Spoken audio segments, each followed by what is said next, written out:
တတ္တဝါအသီးသီးရဲ့နေဝင်ချိန်ကတော့ဘယ်တူနိုင်မှာလဲဗျာဟိုလူကတော့နှစ်ပေါင်း80ကြာမှနေဝင်မယ်ဒီလူကတော့90နဲ့နေဝင်မယ်ဟာဒီလူကတော့20လောက်နဲ့နေဝင်မယ်တချို့တို့လာသားလေးလောက်နဲ့နေကစောစောစီးစီးဝင်သွားရောဟုတ်လားကံကုန်မိုးချုပ်လက်တွဲဖြုတ်ကပဂတိမိုးချုပ်တာကတော့အချိန်ကြာမှချုပ်တာဒကာဓမ္မတို့ဦးဇင်းတို့ရဲ့ဘဝမိုးချုပ်တာကတော့ချုပ်ချင်တဲ့အချိန်မှာချုပ်သွားနိုင်တယ်ဟုတ်ရဲ့လားအဲ့ဒီလိုမိုးချုပ်တဲ့အခါမှာတွဲထားတဲ့လက်ကလေးတွေကိုမဖြုတ်ချင်လဲဖြုတ်ဖြုတ်ချင်လဲဖြုတ်ကိုကအတင်းဆွဲထားလဲဟိုကဇွတ်ချုပ်ပြီးတော့သွားမှာပဲဟုတ်လားကံကုန်မိုးချုပ်လက်တွဲဖြုတ်ကသုတ်သုတ်စောလျက်ခရီးနှင်သည်အဲ့ဒီအချိန်မှာခတ်သုတ်သုတ်ပဲအချိန်မရှိဘူးဟုတ်လားနှုတ်ဆက်ချိန်လည်းမရှိဘူးအလွမ်းသေးချိန်လည်းမရှိဘူးတချို့တို့ပြုံးကနေတိုင်းကနေမရှိတော့ဘူးတဲ့ခရီးထွက်သွားတာမမြန်ဘူးလားမြန်နေဇေယျဘောကဆင်းသွားတာမမြန်ဘူးလားမြန်နေကံကုန်မိုးချုပ်လက်တွဲဖြုတ်ကသုတ်သုတ်စောလျက်ခရီးနှင်သည်အချိန်မရှိဘူးအချိန်မရှိဘူးသွားချိန်ကြရင်မြန်မြန်သွားရတယ်ရက်နေတုန်းဆင်းရမှာဆိုရင်ထိုင်ချိန်ထိခွင့်မပေးဘူးဟုတ်ရလားအဲ့နေတုန်းကံကုန်မယ်ဆိုလို့ရှိရင်ပြန်ပြီးတော့ထိုင်ခြင်းလို့ထိုင်ခွင့်မရဘူးဟုတ်ရလားကြောက်စရာကောင်းတယ်နော်ဘဝမှာကိုယ်စိတ်တိုင်းညာကြီးအကြာကြီးနေခွင့်ရပါမယ်လို့ဘယ်သူပြောနိုင်မှာလဲဘယ်သူမှမပြောနိုင်ဘူးအချိန်မရွေးဒီဇေယျဘောကဆင်းသွားရမှာကံကုန်မိုးချုပ်လက်တွဲဖြုတ်ကသုတ်သုတ်စောလျက်ခရီးနှင်သည်တို့လျက်ဧည့်သည်တွေပါတကားသူသည်ပင်လေဧည့်သည်ငါသည်ပင်လေဧည့်သည်ဟုတ်လားအေးဒီဧည့်သည်ဆိုတဲ့စကားလေးကိုစစ်စစ်ပေါက်ပေါက်ကိုယ်ဘဝနဲ့ရှင်းပြီးတော့စဉ်းစားပြီးတော့ဘေးသက်ပေါင်းသူတော်ကောင်းတို့သဘောပေါက်မယ်ဆိုလို့ရှိရင်အစွဲတွေနေပြီးတော့တန်ရောစဉ်ကျိုးတွေရော့ပြီးတော့နေရထိုင်ရတာလွတ်လပ်တယ်ပေါ်ပါတယ်ဧည့်သည်ဆိုတဲ့အမြင်မရှိဘဲနဲ့အိမ်ရှင်ဆိုတဲ့အမြင်ကြီးနဲ့သာဝရပါပဲလို့ထင်မယ်ဆိုရင်တော့တန်ရောစဉ်ကျိုးတွေလည်းတင်းမယ်အသိဉာဏ်တွေလည်းတုံးမယ်နေရထိုင်ရတာလည်းပဲလေးလံမယ်ပူလောင်မယ်ဒါကြောင့်ကိုယ့်ဘဝဟာဧည့်သည်ပါဆိုတာကိုရှင်းရှင်းလင်းလင်းသဘောပေါက်ဖို့အရေးကြီးတယ်ဒီဧည့်သည်ဆိုတဲ့စကားလုံးလေးနဲ့ပတ်သက်ပြီးတော့ဦးဇင်းတို့နည်းနည်းလေးပြောချင်သေးအဲ့ဒါပါလဲဆိုတော့950နိဗ္ဗာန်တော်မှာဥရကဇတ်ဆိုတာရှိတယ်ဗျအဲ့ဒီတည်းကခေမာထီတီအလောင်းဖြစ်တဲ့ဒကမာကြီးကပြောခဲ့ဘူးတယ်တတ္တဝါတွေဟာဧည့်သည်ပါဆိုတာဦးဇင်းတို့အဲ့ဒီဇတ်တော်လေးကိုအချင်းချုပ်ကလေးပြောမယ်နော်ဦးဇင်းတို့ဘုရားလောင်းကြီးကတခုသောဘဝမှာသားတစ်ယောက်သမီးတစ်ယောက်ထွန်းကားတော့အဲ့ဒီသားကမိန်းမရတော့ချွေးမလည်းရှိတယ်အိမ်မှာခိုင်းဖို့ရှေးဖို့ကျွန်မလေးတစ်ယောက်လည်းရှိတယ်အဲ့ဒီတော့ဒကမာကြီးရဲ့သားရဲ့သမီးရဲ့ချွေးမရဲ့ကျွန်မရဲ့ဆိုပြီးတော့အချမ်းချမ်း9ယောက်နဲ့နေတာအဲ့ဒါဘုရားလောင်းကြီးကသဘောပေါက်တယ်ဘဝဆိုတာဧည့်သည်ပဲဆိုတာသဘောပေါက်တယ်သူသဘောပေါက်တယ်လို့သူ့ရဲ့လက်အောက်ငယ်သားမိသားစုတွေသဘောပေါက်ပါစေဆိုပြီးတော့အမြဲတမ်းဆုံးမတယ်ဘဝဆိုတာဧည့်သည်ဟောဒီလောကဇေယျဘောကအချိန်မရွေးဆင်းသွားကြရမှာဇေယျကိုဆွဲလန်းပါတယ်ဆိုလို့လေကိုနေခြင်းတလောက်နေခွင့်မရှိအဲ့ဒီလိုဆုံးမတာအဲ့ဒီလိုဆုံးမတော့မိသားစုတစုတုံးကလည်းပဲဘဝဆိုတာဧည့်သည်အကြောင်းဆုံလို့အကြောင်းကြုံလို့လမ်းပြီးတော့ဆုံကြတာဘယ်အချိန်မှကွဲသွားကြမယ်မသိဘူးလို့အမြဲတမ်းစဉ်းစားရတယ်အဲ့ဒီလိုနေရင်းနဲ့ဒီနေ့တော့လေတော်ထဲမှာဘုရင်တို့မိုးဦးလေဦးကြနဲ့ဒူပါရဲ့အမိုက်တွေစုပုံပြီးတော့မီးရှို့စိုက်ဖို့ပြိုးဖို့ပေါ့လေအဲ့ဒီလိုမီးရှို့ရင်လည်းသားဖနှစ်ယောက်လှုပ်လှုပ်ရင်းနဲ့သားလေးကိုတောင်ပေါ်ထဲကမွေကမီးကိုမှုန်ပြီးတော့ထွက်လာပြီးတော့နောက်ကနေရုတ်တရက်ကိုက်လိုက်တာအဲ့ဒီနာကျင်ပွဲချင်းပြီးလဲပြီးတော့သေရှာတယ်အဲ့ဒီတော့ဘုရားလောင်းတကာကြီးကလေနီနာချင်းအိမ်ပြန်မဲ့လေနီနာချင်းကိုမှားတယ်ဟေးတို့အိမ်ကအမေကြီးကိုပြောလိုက်ပါအခါတိုင်း2ယောက်စာယူနေကြပို့နေကြထမင်းကိုဒီနေ့1ယောက်စာပဲလာပို့ပါလို့ပြောလိုက်ပါအခါတိုင်းထမင်းလာပို့ရင်1ယောက်ပဲပို့တာဒီကနေ့တော့အိမ်ရှိလူကိုတတ်တရရဖီးလိန်ပြင်ဆင်ပြီးတော့လာပြီးတော့ပို့လိုက်ပါလို့ပြောလိုက်ပါပန်းနန္တာလက်ဆွဲခဲ့ပါလို့ပြောလိုက်ပါအဲ့ဒီလိုလဲပြောတော့ဒကမာကြီးကခေမာထီတီအလောင်းဆိုတော့ညံရှိတယ်ဟေးမင်းကိုပြောလိုက်တာဘယ်သူပြောလိုက်တာလဲအဖေကပြောလိုက်တာလားသားကပြောလိုက်တာလားအဖေကပြောလိုက်တာဩအဲ့လိုဆိုရင်ငါသားလေးတော့ဆုံးရှာပေါ့အိမ်ကနေသိတယ်2ယောက်စာထမင်းပို့နေကြ1ယောက်ပဲမှားတယ်ဆိုတော့1ယောက်မရှိတော့ဘူးပေါ့ဟုတ်လား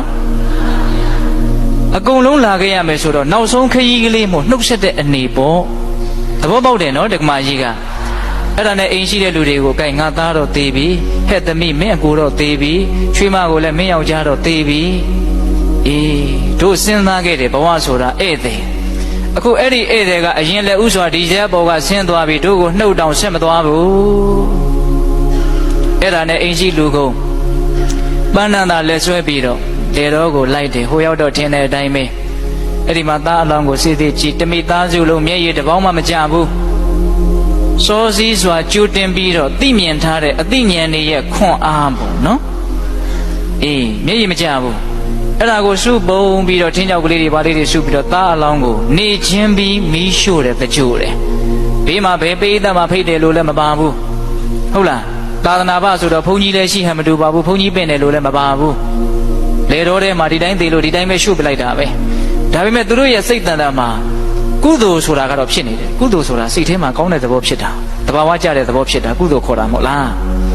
အေးသူတို့ရဲ့စိတ်ထဲမှာတော့အင်မတန်လေးနေတဲ့ကုသိုလ်တွေကတော့ဖြစ်နေတာ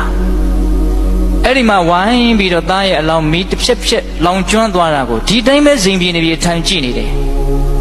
ဘဝဆိုတာဒီတိုင်းပဲပြီးတော့လည်းပြီးရတာဘာမှဟုတ်တာမဟုတ်ဘဝဆိုတာဘာမှဟုတ်တာမဟုတ်ဘာတန်ဖိုးမှမရှိဘူးဘဝဆိုတာပြီးရင်ပြီးရတာတုံညာသဘော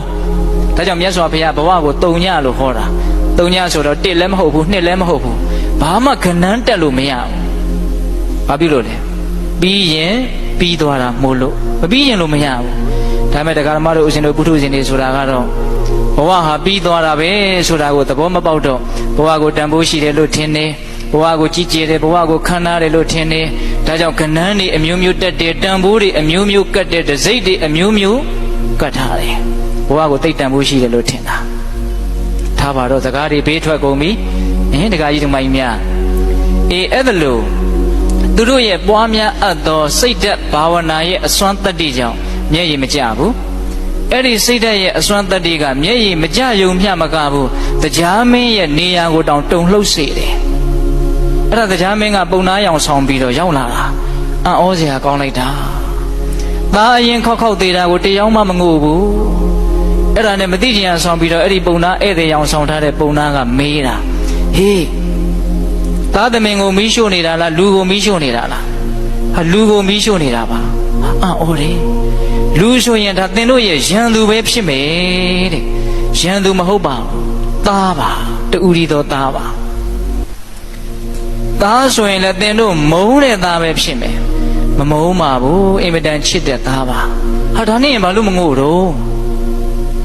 အဲ့ဒီကြတော့မှခေမာထေတီအလောင်းပြောတဲ့စကားထဲမှာဒါလေးကိုဦးဇင်းကပြောချင်တာနော်မငိုခြင်းရဲ့အကြောင်းပေါ့ဘုရားလောင်းကြီးကတော့ပြောပါတယ်လူဘဝသေးတယ်ဆိုတာမွေများအရေခွန်လဲသလိုပဲတဲ့ဒါဘုရားလောင်းရဲ့အယူဆအမြင်ပေါ့နော်ငါသားဟာအခုမီးရှို့နေတာကိုတောင်ဘာမှမသိတော့ဘူးတို့ငိုတာကိုသိဖို့ဝေလာဝေးရော့ဒါကြောင့်ငိုကြွေးနေလို့ဘာအဓိပ္ပာယ်ရှိမှလဲမီးရှို့တာကိုတောင်မသိတဲ့လူတစ်ယောက်ရဲ့အနားမှာလာပြီးတော့ငိုမယ်ဆိုရင်ဘာအဓိပ္ပာယ်ရှိမလဲဘာမှအဓိပ္ပာယ်မရှိဘူးတကယ်လို့ငိုတာကိုသူကသိတယ်ဆိုရင်လည်းဩငါပေါ်မေတ္တာရှိရလို့တန်ရောစင်မကင်းကြလို့ငိုတာလို့သိတယ်ဆိုရင်လည်းငိုရတာကငိုရကျိုးနဲ့သိတယ်လေခုကိုငိုတာကို तू သိလားမသိဘူးငိုတာကိုမပြောနဲ့မီးရှို့တာကိုတောင်မသိတော့ဘူးဒါကြောင့် तू မငိုဘူးတဲ့နှမလေးကိုမေးတော့နှမလေးကဘာပြောလဲဆိုတော့ငိုခြင်းအပြင်လူပိန်မယ်တဲ့ကျမကိုချစ်တဲ့လူတွေစိတ်ဆင်းရဲမယ်တဲ့ဘာမှအကျိုးမရှိဘူးဒါကြောင့်မငိုဘူးတဲ့နော်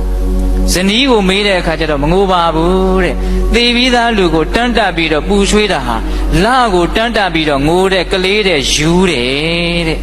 လာကမှမြင်ရသေးတယ်ပေါ့ဟုတ်လားအဲ့ဒီမှာကျွန်မကိုမေးတော့ကျွန်မကဘာပြောလဲဆိုတော့ကွဲပြီးသားရေအိုးဟာပြန်ဆက်ဆက်လို့မရတော့တလို့ငိုကြွေးခြင်းအပြင်ဘာမှအကျိုးမရှိဘူးဒီလိုပြောတာအဲ့ဒီမှာဒကမာကြီးပြောတဲ့စကားကိုပေတတ်တို့ကိုမှတ်သားစေခြင်းတာအနာဝီတောတတောအာဂနာနုညာတောဤတောကတောယထာကတောတထာကတောတထကပတိဒေဝနာသူကတော့ပါဠိလိုဂါထာလေးနဲ့ရွတ်တာဗျနော်အဓိပ္ပာယ်ကဘာပြောလဲဆိုတော့အနာဝီတောတတောအာဂဟောဒီချစ်လာတဲ့သားဟာကျွန်ုပ်မခေါ်ဘဲနဲ့ကျွန်ုပ်တို့ရဲ့အိမ်မော်ကိုရောက်လာတာကျွန်ုပ်ရင်ဝင်ကြားကိုရောက်လာတာ လာခဲ့ပါလို့မျက်မျက်နှုံနှုံခေါ်တာမဟုတ်သူသဘောနဲ့သူပါလဲရောက်လာတာအနာဝီတောတတောအာဂနာနုံညာတောဤတောကတော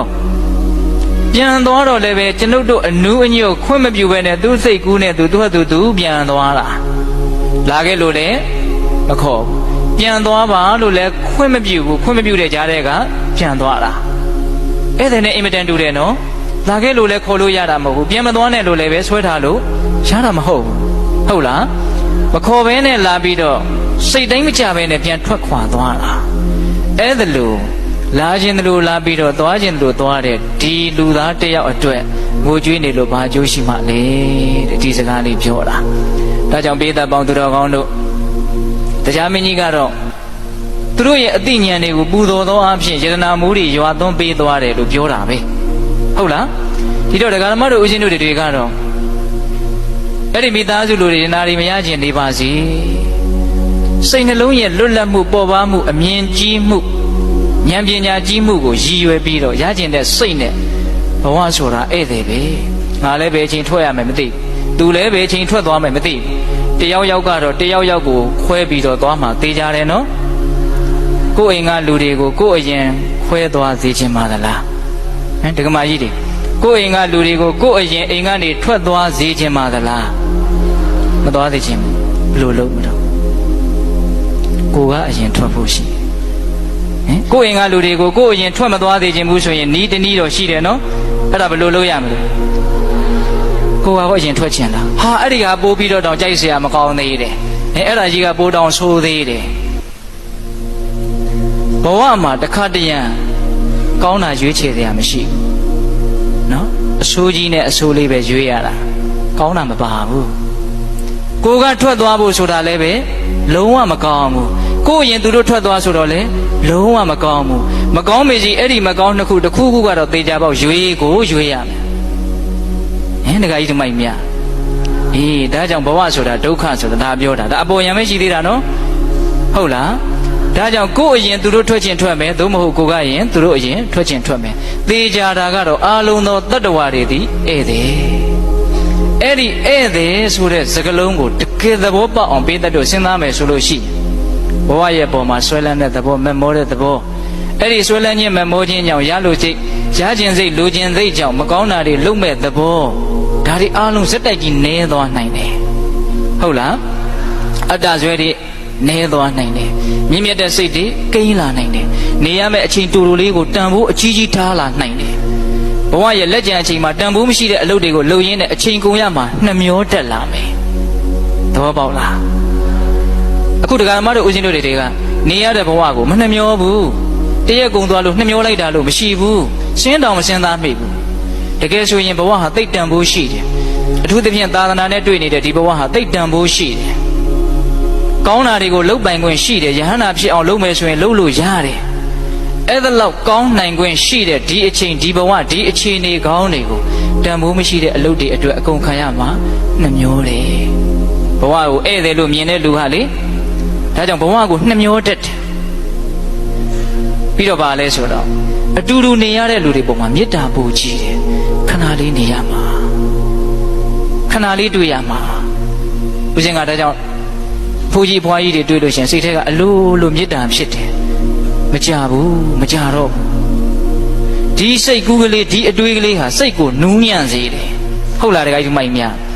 ဒါကြောင့်နံပါတ်1ဧည့်သည်သိမယ်ဆိုရင်သိပြီးတော့တန်ဖိုးရှိတယ်နော်နံပါတ်1ဧည့်သည်သိမယ်ဆိုရင်ဗာလဲသိတန်ဖိုးရှိတယ်သူဒီပင်လည်းဧည့်သည်ငါဒီပင်လည်းဧည့်သည်အားလုံးဒီပင်လည်းဧည့်သည်အဲ့ဒါကိုသိရင်အစွဲနေလို့နေရတာလွတ်လပ်တယ်ပေါ်ပါတယ်ဘဝရဲ့လက်ကျန်အခြေအနေကိုအများကြီးတန်ဖိုးထားပြီးတော့စီစီစစ်စစ်တန်ဖိုးရှိရှိအသုံးချလိုက်မယ်နေရတဲ့အခိုက်အတန့်မှာတွေ့ရတဲ့လူတွေရဲ့ပုံမှာမေတ္တာတရားအာကြီးလာမယ်ခွင့်လွှတ်နိုင်တာတွေအာကြီးလာမယ်မကောင်းဘူးလား